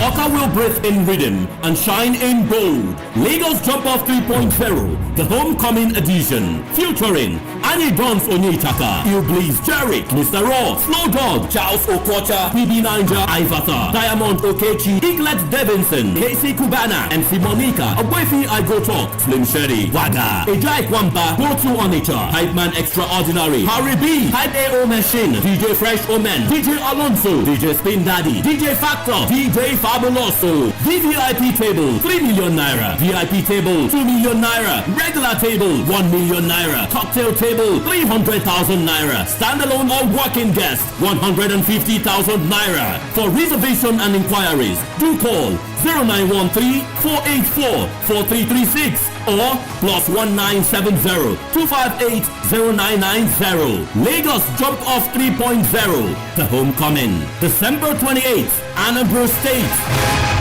This event is proudly packaged by CNM Entertainment. Be there. Quality bread, Wendy's bread, for your family breakfast. Wendy's bread, our package and the yellow. Wendy's bread, mama papa they like Wendy's bread, kitchen and duo. Wendy's bread, even children they like Wendy's bread, Wendy's bread, and in town. Wendy's bread, you get the better tasty we go sweet your belly. Wendy's bread, Wendy's your bachijama. Wendy's bread, Wendy's bread, tasty bread. You can contact us on our official address, Second Business Park, Enugu Road, GRA, beside Onitsha, Anambra State. We also have another branch at St. Michael Plaza at Tandy Road. Also contact us on 070-1149-1571. Wendy's bread, your tasty bread. Wendy's bread. The Professional Locksmith Association, Anambra State Chapter. Ya bụ ndị niile na-eme ihe ọbụla gbasalụ key ma ị na-akpụ akpụ, ị na-alụ alụ, ị na-etinye etinye, a na-akpọ gị oku na ọgbakọ dị oke mkpa nke ndị otu a bụ ebe a ga-anọ wee kpaa ka ya bụ ngalaba nke esi wee gaa n'iru wee siwanye ike ya nakwazi uto nke ya bụ ọrụ aka n'ime steeti a. Ọ ga-abụ ụbọchị ụka abalị 14 nke ọnwa Disemba afọ 2025 n'elekere 11 nke etiti ụbọchị kpọmkwem ebe ọ ga-adị mebụ na Niger Heritage Hotel Ọmaba Onitsha. Biko gabakwarụ ka ị nọrọ n'ime ya bụ ọgbakọ a na-akpọ oku ya maka na ọ chụpụrụ onwe ya n'ụgbọ asịkwana na ụgbọ elotaghị ya. Ọ bụrụkwazịa na ọ nwere ife ịchọ ka akọwara gị karịa kpọọ akara ekwentị 08101029000 08101029000. Ndị binyela aka n'ọkwa bụ Peter C. Nwude bụ onye Public Relations Officer nke otu a ya na Engineer C.N. Kenechukwu onye isi oche ndị Professional Locksmith Association Anambra State.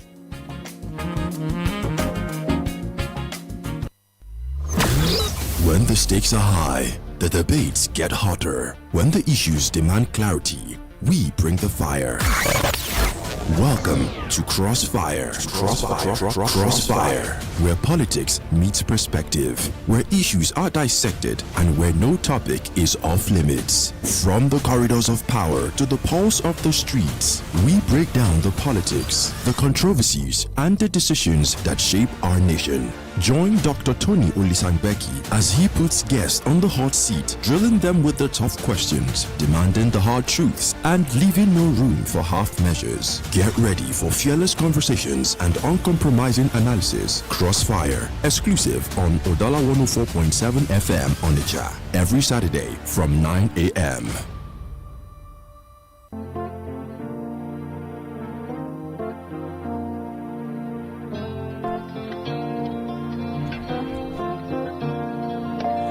You're welcome back. It's to Crossfire on Udala 104.7 FM. This very beautiful Saturday morning, the 13th day in the month of December in the year 2025.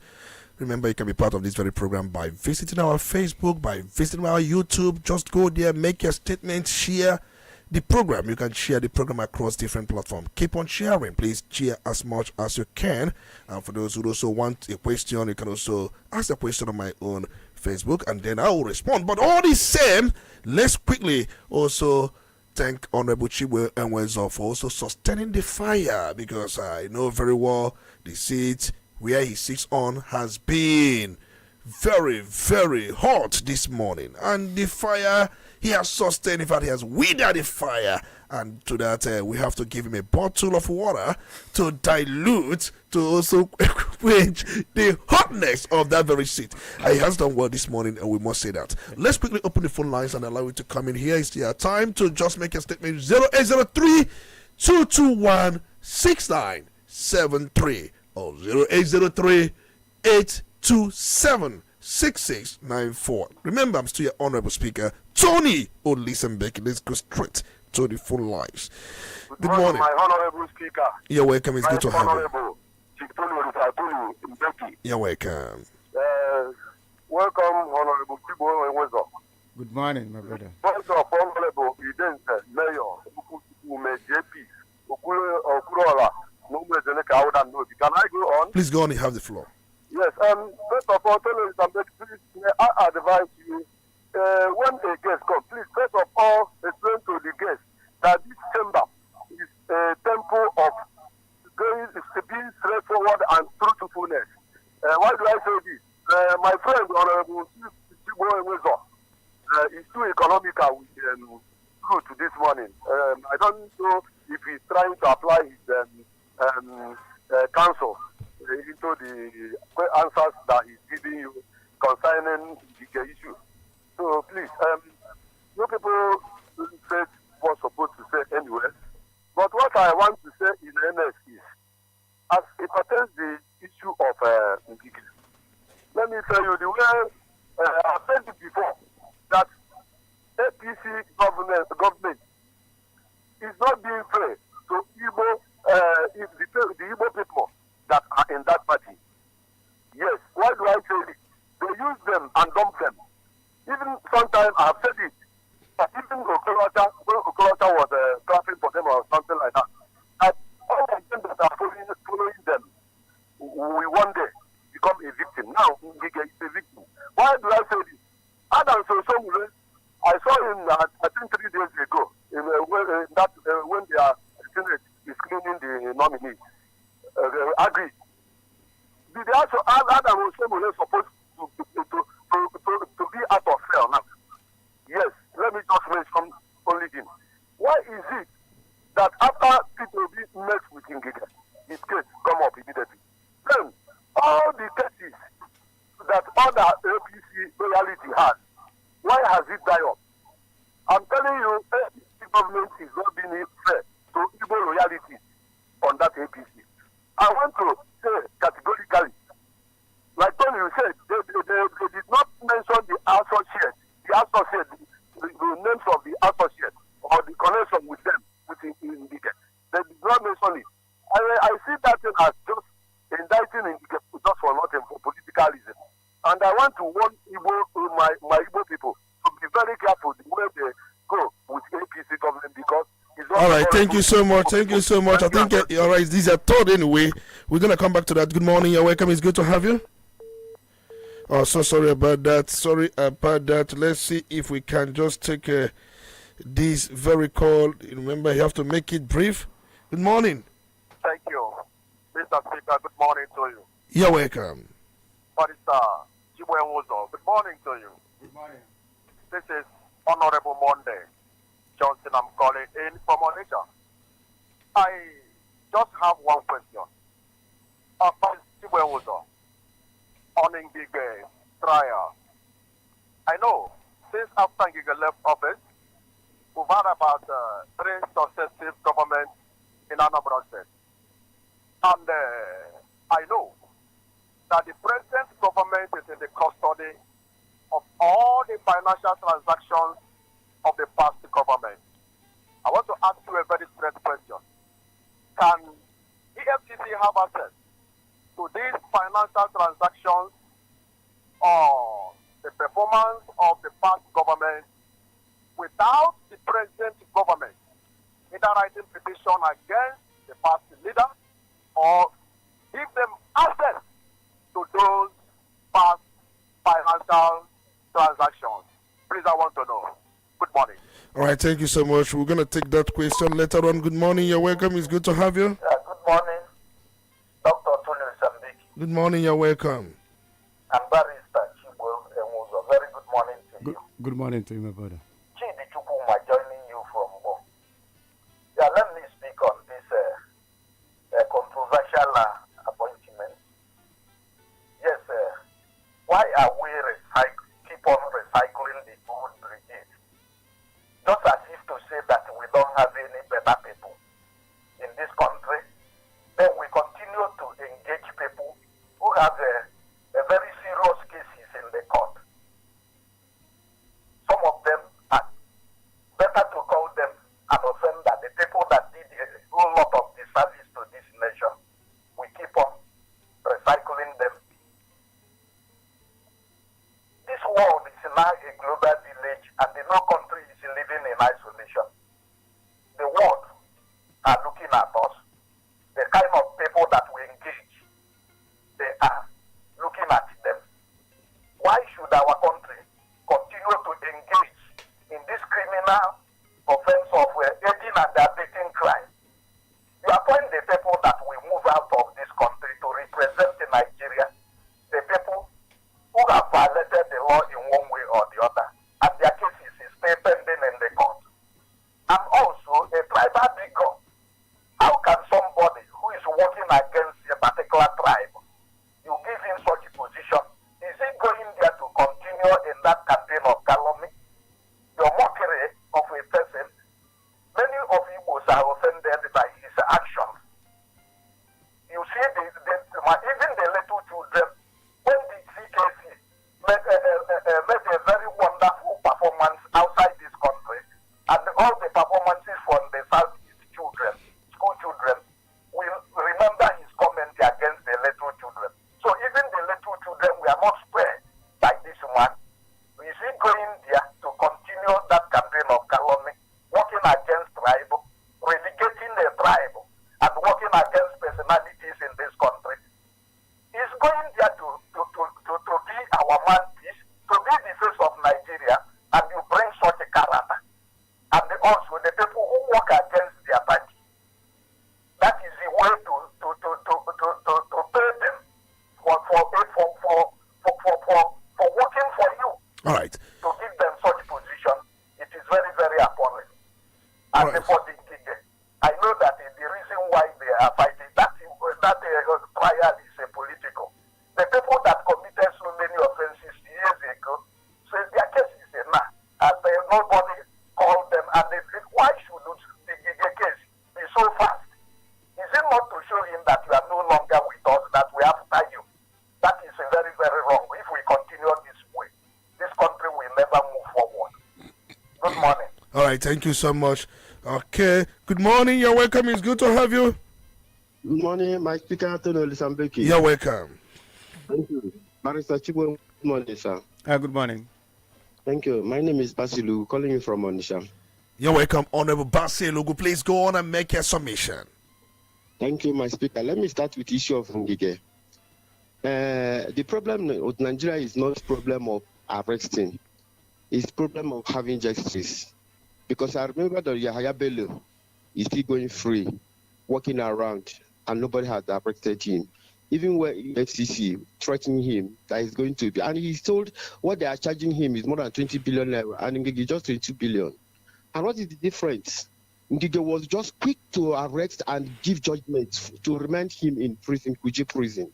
While Yahaya Bello is still working free, even though they're still inviting him for conferences to come and preach. And I wonder what Yahaya Bello is pushing. I think that what problem Nigeria is has problem of justice and the judiciary there. And then I want to ask Chibo Enwezu, what, when, and how is the public, the masses, is going to have confidence in Nigeria judiciary again?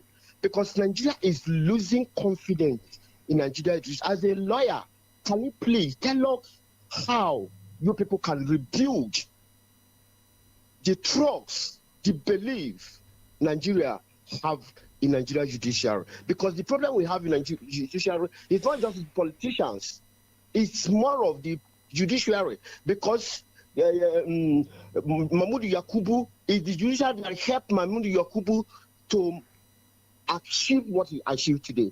Because had it been the judiciary said otherwise, I don't think Mamudu Yakubu would have been where he is now. And the people that is helping the making the political problem in Nigeria are put it in judiciary. Because when the politicians do whatever they want to do, and the judiciary will say no, it will happen, and it will happen. Tomorrow they will not rig the election, because when they rig the election, come in, then the judiciary will bring it down. But they're not doing it. So when are we going to have confidence in them again? Because Nigeria is losing confidence from them. Thank you. All right, thank you so much. Many questions pouring in. Good morning. You're welcome. It's good to have you. Good morning. Are you there? Are you there? Good morning. You're welcome. It's good to have you.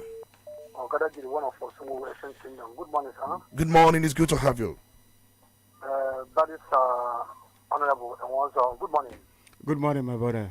All right. This is Bishop Bell. I'm reaching you from Awada here. You're welcome, Bishop Bell. Well, let me just comment about the saga. I want to make it clear that there was one time minister of the Federal Republic of Nigeria. I mean, he's a member of the then. Now, he is no longer a minister. But there was a time we had that he direct or indirectly dancing the music of Afghan. So I don't know whether this could be why the arrest was made. Because I look at it as maybe for him not to be minister and maybe dancing the tune of the music of the Afghan, maybe he's kind of trying to change each party to Afghan or to another party. And these are the things the members of the APC and the presidency or president may not like to hear. They concern what the desperation of his ambition coming 2027. So these are the things I look around that I suspected may be reason why the arrest was made. But what I want to tell people is that in 5 times we all have to open our eyes and see further and want to see our food. So let me just take a bow here. All right, thank you so much for that. You're taking a bow. Good morning. You're welcome. Yeah, good morning, Tony Olisa Mbeki. All right, you're welcome. Yeah, good morning, Barrister Chibo Enwezo. Good morning. My name is Samuel, calling from Ukwela. You're welcome, Samuel. Will I go ahead? Please go on. Hello? Go on, we are listening. Yeah. I want to thank Chibo Enwezo for educating us this morning on how Nigeria law and the judiciary works, or is effective to us. Thank you, Chibo Enwezo. Regarding Omokri being cleared by the Senate to become one of the ambassadors, and I see it as a welcome development, because if such didn't happen, if one criticizes a government or a top personality, maybe that person would be in hiding. But this proves that you can criticize constructively to people. All right, quickly, because of time, we have to manage time now, please. The issue, I want to ask a question. Was it a time Ngige was advised not to travel out of Nigeria regarding this particular matter, and he left and traveled out of Nigeria? That's the one question on that. May I know if Malami is also invited by EFCC or DSS? All right. This is my question. All right, thank you. Got your question. Your first question you asked. Thank you so much. You asked if Ngige trial is coming when he was advised not to travel out of the country because of the ongoing case, and he traveled and he came back, he was arrested. Could it be because he was arrested because he traveled against the request, based on he knows that there is a trial going on? And then if Malami was also invited by EFCC, of course Malami was invited, but Malami was saying that not necessarily because of politics, but then how things happened. Some of the recoveries made under his watch as the supervising minister of EFCC. But that's the question. We have so many questions on Facebook. We're going to take them. I want Honorable Chibo to know them down because we are going to give them their own time. Okay, and then we have from Obinna Williams Lamprosino Kata. He says, I want to ask Barrister Chibuenwezo as a president if he can grant prerogative of mercy to Boko Haram members who had killed, maimed people in their numbers, but they claim they have repented without justice to the people and their family they have killed. So that's another question. And also, we have Victor Ndubisi who says, good morning, my honorable speaker, Olisa Mbeki, and my guest in the building. I'm asking of Ifa Yokowa that diverted trillions of naira and nothing seems to have happened in his own case. Now they kind of said it all ago, and that should also serve them better. Remember, Kowa was given a new role by President Tinubu. He was given the DG of Renewed Hope Initiative, in the southern part of the country. Tinubu gave him a new position. But somebody was asking, before he joined APC, there was a case against him. EFCC initiated a case that EFCC said he misappropriated over 1 trillion naira as a governor. But the moment he joined APC, Mr. President rewarded him with a new role. And he's asking, what has gone wrong with that case? That's the question. Amadi McDominic, good morning, Udala FM. Mr. President is playing his game very well. He's making ways for the next presidential election in 2027. He knows what he's doing. Okay, all right, now you are making a comment. You have Chief Odenibo Geofor. He says, good morning, Udala FM. I'm Chief Odenibo watching from Ivory Coast, Abidjan, precisely. Thank you so much, of course, for making us to know that you're following the program from Abidjan. And then you also have from John Umbe. Greetings from Olo Municipality. And also, you asked the question, is it true that Dr. Ngige has since defected to ABGA? Second question, please. From which senatorial zone of Anambra State is Ngige? Okay, of course, that one is done by anybody from Anambra Central. Thanks a lot. Can you emboss the GSM number of the Distinguished Council? That is asking for the number of Honorable Chibuenwezo. And other questions you put out there, we have Mazinwori Chikwadoromo Sinachi. Good morning, my Honorable Speaker and the barrister in the House. I appreciate you, Mr. Tony Olisa Mbeki, on how you throw the question to our guests. It is quite interesting and educative. I clearly don't support many names on the ambassadorial list because most of them have questionable characters, which most Nigerians don't have any form of trust. Okay, I'm enjoying the wonderful program from Odabu Onitsha. Just keep your messages coming, please. Keep your messages coming on our Facebook. We have got so many questions. Honorable Chibo, you have to start somewhere. I mean, it's difficult, but we are going to try. You have to start somewhere. Let me first of all address the first person that called. Said the first person that called was alluding to the fact that when people come into the studios, we tell them to speak the truth. You see, these are issues that we have. People put themselves. The truth is his truth, because I think he called from Onobi. Yeah. I think he loves Ngige, and it's more than I do. And he now trying to bring out his local sentiment into the national arena. That is not the issue. What I said earlier is that we this country must move forward. And for us to move forward, we must be dispassionate. Let justice apply. But I asked you a question you did not answer. Okay, ask. I asked you, this trial of Ngige, is it a political one because of the timing and because of the fact that he's no more friendly with the president? Other persons ask similar questions. Okay, so please do. You see, what we must take as very important, if we really want this our country to succeed, is that there must be some level of account. You mentioned accountability. Yeah. It does not matter who has been called into account. What matters is that everybody, there must be, it must be across board. Yeah. It must not be sectional. It must not be parochial. It must not be at the whims and caprice of somebody who is. If you remember, I've said that even the president himself should be called to account. Didn't I say so? You said so. If I said so, then it means that we are talking of good governance. It doesn't matter. So if anybody is applying the laws of Nigeria or using the powers of the FCC in such a way to deal with personal, then that is not proper use of state power. Then let me just summarize this. Then somebody also, so for that person, that first person, then his truth is not my truth, and we are. He doesn't understand what Nigeria is going through, what we are suffering. It does not matter. When we want to make things happen, somebody talks about judiciary. Somebody talks about judiciary. We are saying that the system, the judiciary, everything, we are where we are today because the system has collapsed. That is why we are suffering.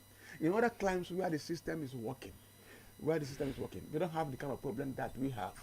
That is why, in order to address that issue, we should throw away tribal sentiments. We should throw away allegiance.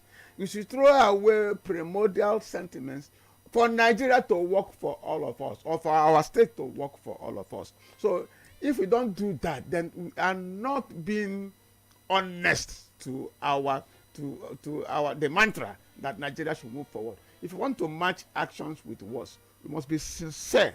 That is what I'm saying. That government, after all, you talked about Okowa.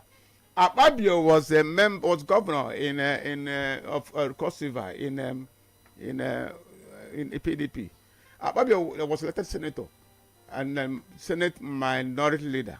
And he had issues with EFCC. As soon as he crossed over then to another party, Akpabio's case died down. Akpabio is now the president of Nigerian Senate. Likewise, many other, once PDP was in power, similar things like that happened. Which was why people remember then, people were accusing of Obasanjo of using Rufadu, Fadere Wazere, all those people who have held sway EFCC, of using the EFCC to hound the enemies of the president. That was the allegation then. And most of these allegations cannot be shoved aside. So what we are saying, that what we are seeing in Nigeria, what I want to see in Nigeria, is the application of the laws across board. Otherwise, we are not, because remember you asked me, are we fighting corruption? I said no. Why do I say no? I said no because it has nothing to show that this corruption is about people that you're not comfortable with, people that are not members of your party, people that are not supporting you. That's why people are reading meanings into. I don't blame Nigerians for reading meanings. Only that I cannot read meanings into things because I work on evidence. But I don't blame those people who are reading meanings because Ngige is no longer part of the mandate we stand. Ngige has some people are even sending the skirmish or whatever they had with Faleke during some of the Senate hearings. As probably is part of to show that he's not in good terms with the president. That is why he's been today. He's been personally witch hunted, as the case may be. People are citing those because they believe in these things. If actually we have a system that holds everyone accountable, people won't be saying what they are saying today. That is why we must act in such a manner to imbue confidence in the system, to imbue the kind of integrity that systems should normally carry. Somebody else referred to Okowa.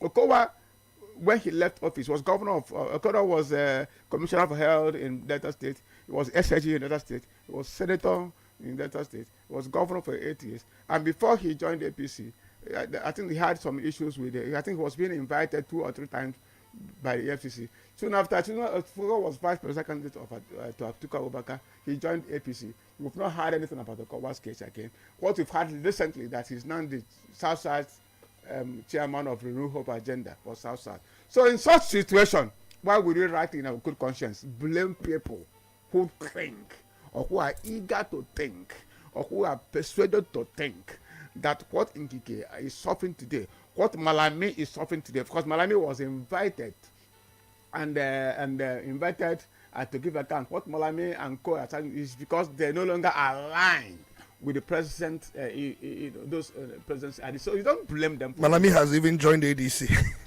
Has done it, which is why most of the governors that today are joining one political party.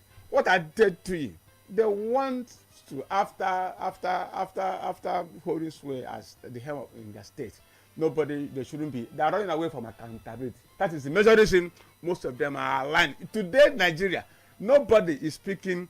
No governor. I remember when we were growing up in those days, we had in the 1999 to 83, many governors were against the federal government of that time, speaking their mind, espousing the program of their political party, saying my political party will do better. This government has failed. Criticizing government in a very, then no, which governor now in Nigeria, tell me one governor now in Nigeria that will come and say that even when this government is not doing well. No, none of them. What are they safeguarding? They are safeguarding their political future, isn't it?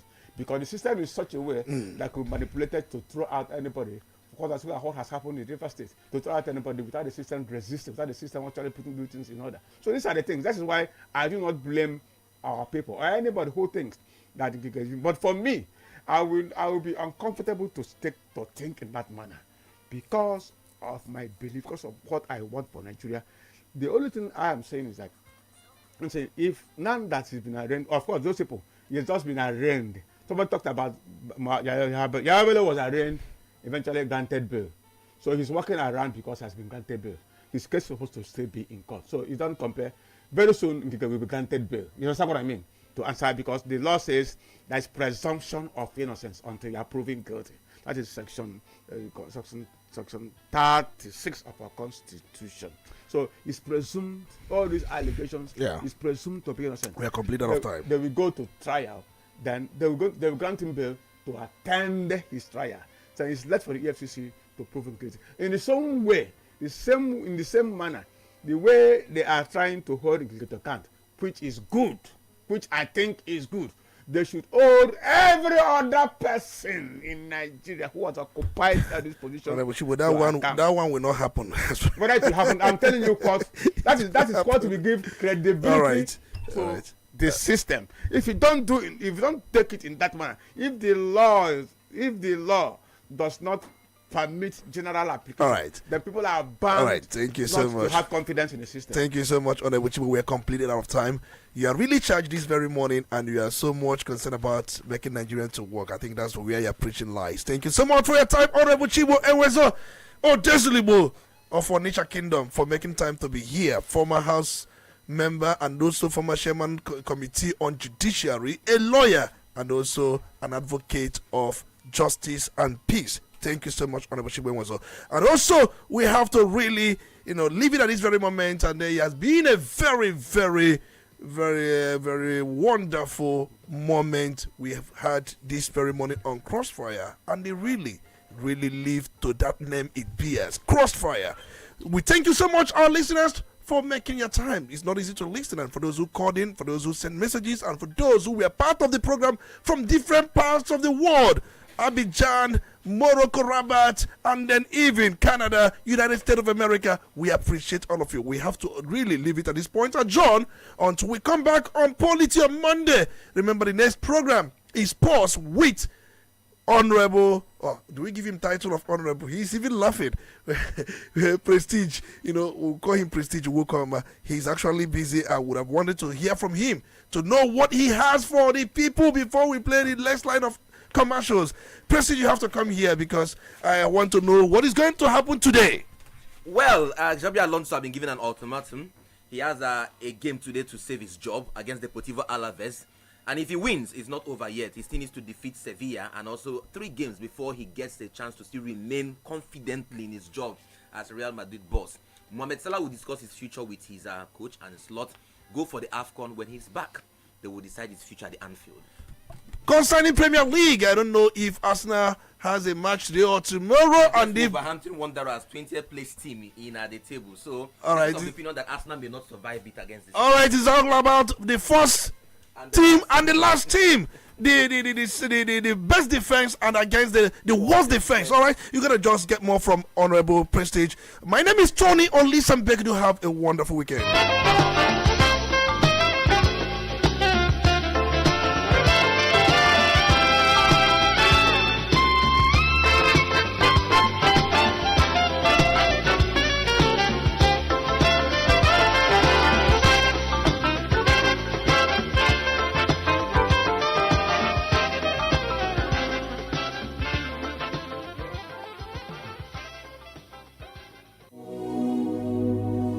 Ibo no